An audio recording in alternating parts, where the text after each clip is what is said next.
When people think about the colonization of the Americas, they usually picture Spain in Mexico and Peru, or England along the Atlantic coast. But there was another empire, vast, ambitious, and now often overshadowed by the others. For nearly 3 centuries, France built its own world in the Americas. This world stretched from the icy waters of the Gulf of St. Lawrence to the warm mouth of the Mississippi. It reached the Great Lakes, the Caribbean islands, and even the northern edge of South America. It created cities that still stand today. It left behind languages, laws, customs, and names that survived long after the empire itself faded. This is the story of French colonization in the Americas, a story of explorers and missionaries, traders and soldiers, governors and settlers. But it is also a story of indigenous alliances, imperial rivalry, slavery, violence, and resistance. It is not simply the story of how France built an empire. It is also the story of why that empire never fully held together. The story begins in the 16th century, when Europe was being transformed by oceanic expansion. Spain had already shown that lands across the Atlantic could bring power, wealth, and prestige. France could not afford to remain outside this new world. At first, French activity in North America was uncertain and experimental. Fishermen from Brittany and Normandy crossed the Atlantic to work the rich waters near Newfoundland. These early voyages did not create an empire overnight, but they gave France experience, profit, and a reason to return. Before there were colonies, there were routes. Before there was policy, there was habit. Then came Jacques Cartier. In the 1530s, under King Francis I, Cartier explored the Gulf of St. Lawrence and the river that would become the spine of French North America. He was looking for wealth and perhaps a passage to Asia. Instead, he opened a door into the interior of a continent. Cartier claimed land for France and made contact with indigenous communities. He did not create a lasting colony, but he gave France something crucial, a direction. He showed that if France was going to build an American empire, it would do so through rivers, coastal access, and relationships with the peoples already living there. For decades, French efforts remained fragile. Religious wars inside France and the difficulty of sustaining distant settlements slowed expansion. But the idea did not die. In the early 17th century, one man gave that idea a foundation: Samuel de Champlain. Champlain was more than an explorer. He was a builder of empire. In 1608, he founded Quebec, the settlement that became the heart of New France. Perched above the St. Lawrence River, Quebec was more than a town. It was a foothold, a statement, and the beginning of a permanent French presence in North America. Champlain understood one basic truth: France did not have enough settlers to dominate by numbers. If New France was going to survive, it would need alliances. And so the French entered the political world of the continent. Champlain formed ties with indigenous nations, including the Huron-Wendat and Algonquin allies. Through trade and diplomacy, France gained access to routes, food systems, local knowledge, and the valuable fur trade. But alliances came with obligations. Friendship meant taking sides. That decision pulled France into conflict with the powerful Haudenosaunee, or Iroquois Confederacy. In 1609, Champlain joined an expedition against them, and with that moment, France became deeply entangled in indigenous rivalries that were far older than the colony itself.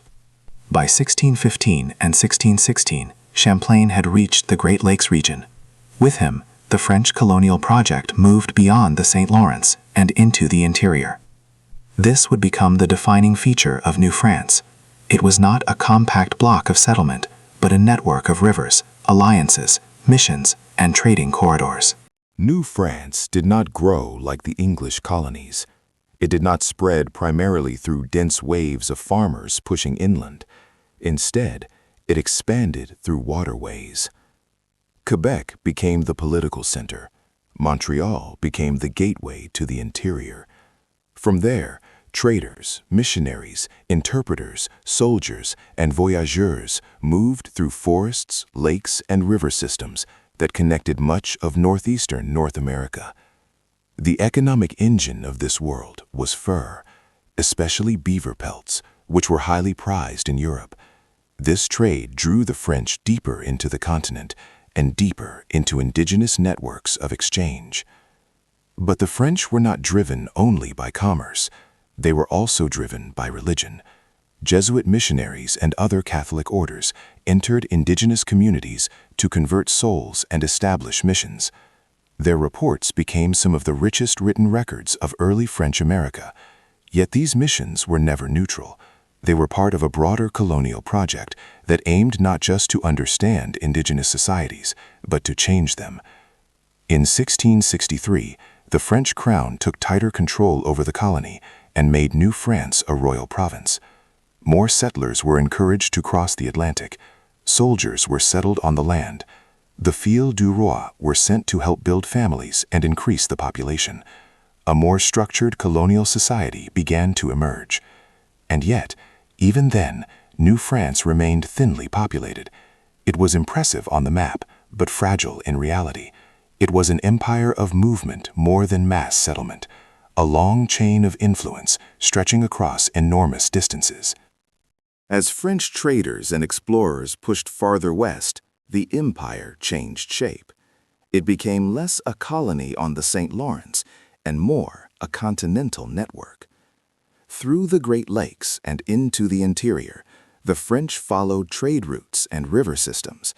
They entered lands that had long been known and inhabited by indigenous nations, but were now being translated into the language of European empire.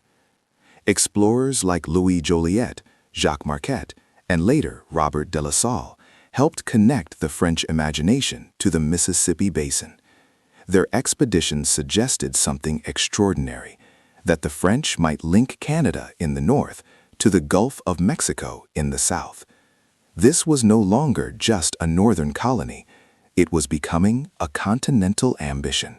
By the late 17th and early 18th centuries, France's vast interior claims became known as Louisiana, named after King Louis XIV. This was not just the modern American state. Louisiana referred to an enormous territory associated with the Mississippi watershed. In theory, it tied the northern and southern halves of French America together. The dream was grand. Canada in the north, Louisiana in the south, the Mississippi running between them like the backbone of empire. But dreams are easier to draw on maps than to maintain on the ground. The lower Mississippi Valley was hot, difficult, disease-ridden, and hard to supply, yet it was strategically vital. It offered access to the Gulf of Mexico, competition with Spain, and a route into the heart of North America. The French built key settlements there. Mobile became an early center of French Louisiana. In 1718, New Orleans was founded near the mouth of the Mississippi, and it would grow into one of the most important cities in the French Atlantic world. In 1701, Antoine de la Mothe Cadillac founded the settlement that became Detroit, controlling an essential passage between the Great Lakes. Farther inland and southward, French influence helped shape places that would later become Baton Rouge and St. Louis. These settlements were more than dots on a map. They were strategic links in a chain. Together, they formed the French vision of a continental empire. But North America was only one side of the French story. In the Caribbean, French colonization took a very different form. Here, the empire was not built around furs, rivers, and alliances. It was built around plantations, sugar, and slavery. France colonized islands such as Saint-Domingue, St. Lucia, Dominica, Guadeloupe, and Martinique. Of these, Saint-Domingue became the richest colony in the French Empire and one of the wealthiest plantation societies in the world. Its wealth was staggering, but so was its cruelty. Sugar, coffee, and other export crops enriched planters, merchants, and the French state. Yet this prosperity rested on the forced labor of enslaved Africans. Plantation society in the Caribbean was violent, unequal, and unstable by design. It relied on racial hierarchy, punishment, surveillance, and the constant renewal of labor through the transatlantic slave trade. This is one of the central contradictions of French America. In the North, the empire often appears in memory as a world of canoes, forts, and frontier diplomacy. In the Caribbean, it was openly an empire of extraction and enslavement.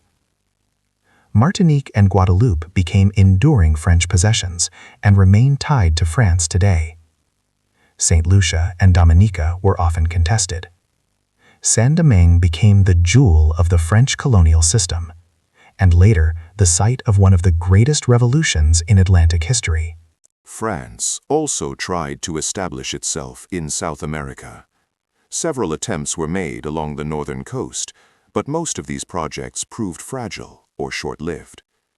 Only one enduring possession remained, Guyana, known today as French Guiana.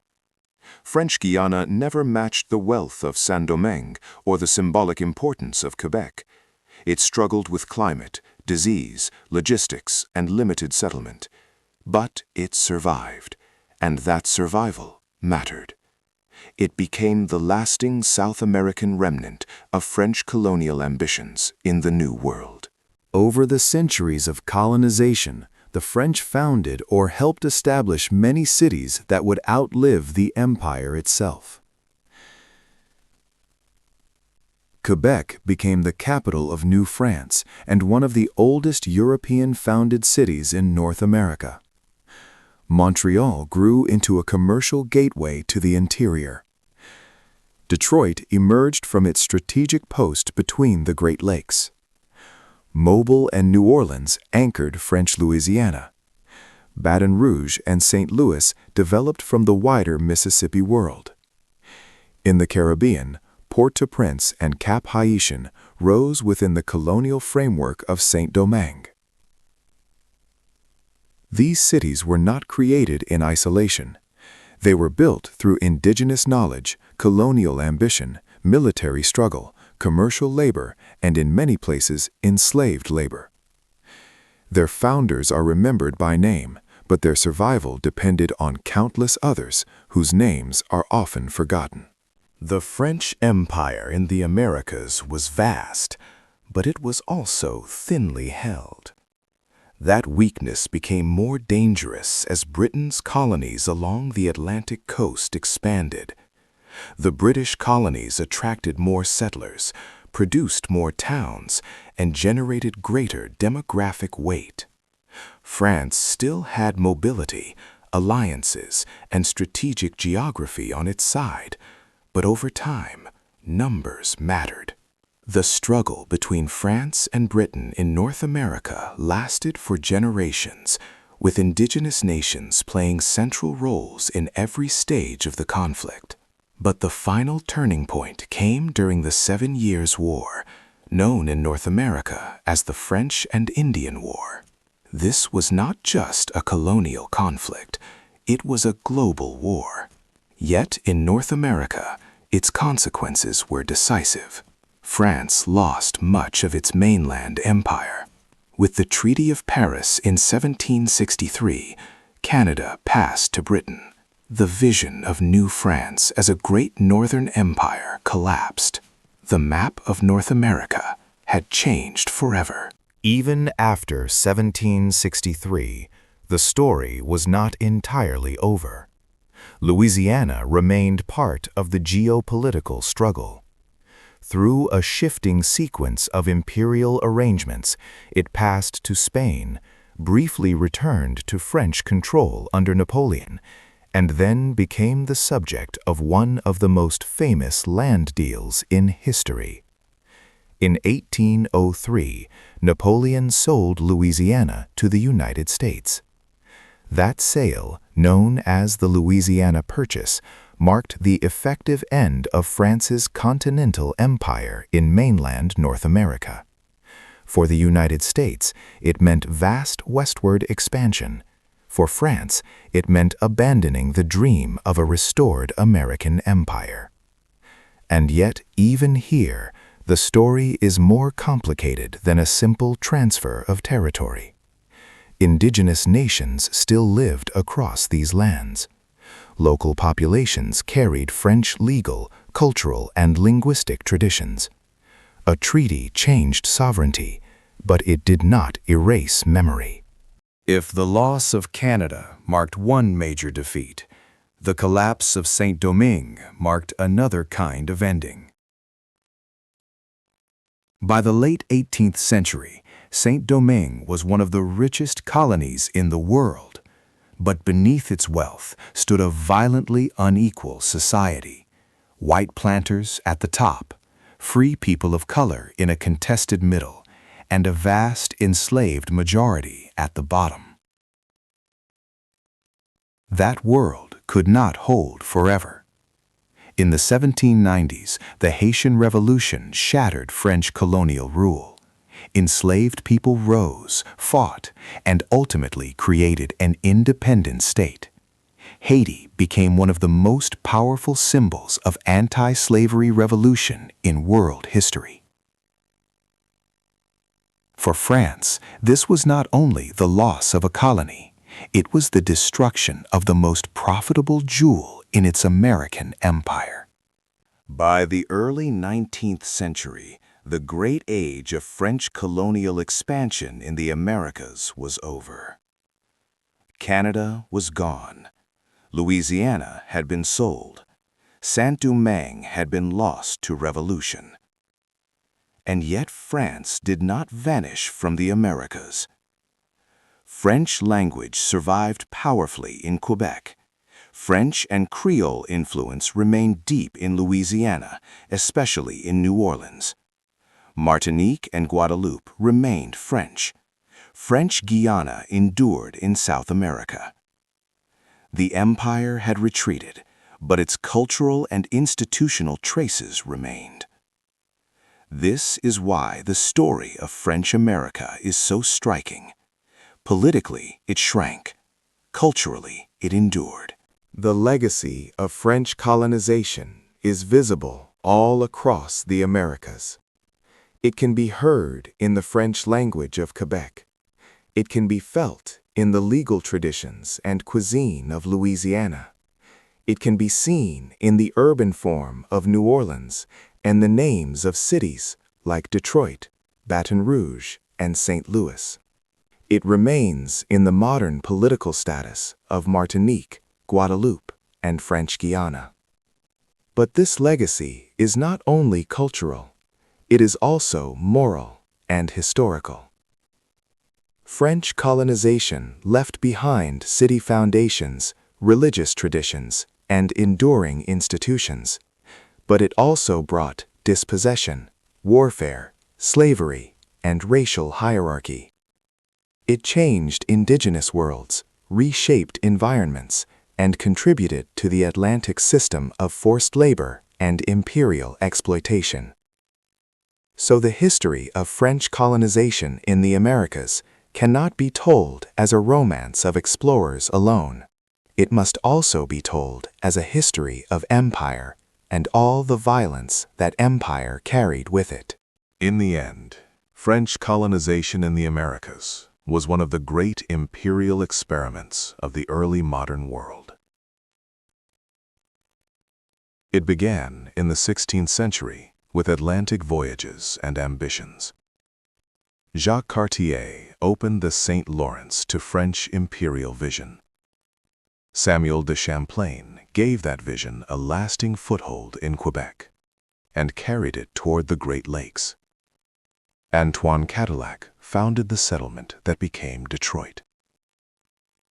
Louisiana extended French claims to the Gulf of Mexico.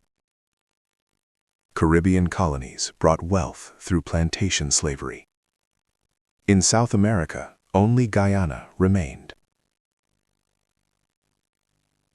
France lost much of this empire through war with Britain.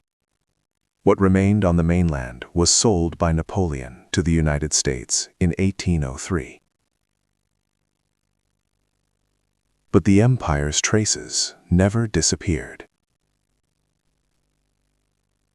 They remained in language, law, food, faith, architecture, memory, and identity. They remained in cities that still carry the marks of their French beginnings. They remained in the lived histories of Canada, the United States, the Caribbean, and South America. French America was immense, but fragile, ambitious, but unpopulated, culturally durable, but politically vulnerable. It changed the hemisphere, even where it failed to keep it.